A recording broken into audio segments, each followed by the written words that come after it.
પુંજ રૂપવાળું પ્રતિપ્રયાણમાં અર્થાત એટલે કે મૂલાધારમાં, પેલું છે એ બ્રહ્મરંધમાં, બીજું મૂલાધાર ચક્રમાં કે જ્યાં અમૃતમય રૂપવાળી વાણી છે, અને અંત પદમાં એટલે કે સુષુમ્ના નાડીમાં, આ ત્રણ જગ્યાએ જે બિરાજમાન જે દેવી જગદંબા છે, હે જગદંબા, હે કુંડલીની શક્તિઓમાં બિરાજમાન દુર્ગા, અમે તમને પ્રણામ કરીએ છીએ.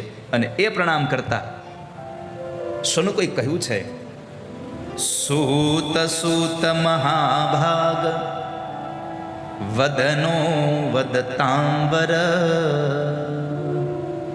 કીદૃશમ તત્પુરાણમ હિ વિદિ સત્શ્રવણે ચક. બાપજી, તમે જે દેવી ભાગવતની વાત કરો છો, દેવી ભાગવત સાંભળવું જોઈએ.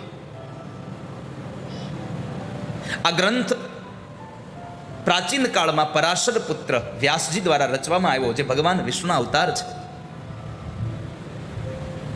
અને એમણે જે મહાભારત આદિ ગ્રંથો લખ્યા, એણે જ આ દેવી ભાગવત લખ્યું. દેવી ભાગવતમ તત્ર પુરાણમ ભોક્ષ મોક્ષદમ. મનુષ્યને ભોગ અને મોક્ષ બંને આપનારો આ ગ્રંથ, અને જે વ્યાસજીએ જન્મે જઈને સંભળાવેલું,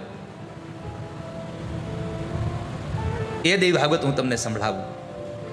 કલિકાલમાં તો શ્રવણ માત્રથી જે આપણા બધા જ આસુરી વૃત્તિના વિચારોને જે દૂર કરાવી દે છે, એવી દેવી ભાગવતની કથા. અને એ દેવી ભાગવતની કથા ચૈત્ર મહિનો, અને આવો દિવ્ય માં જગદંબાની ઉપાસનામાં આપણને જ્યારે અવસર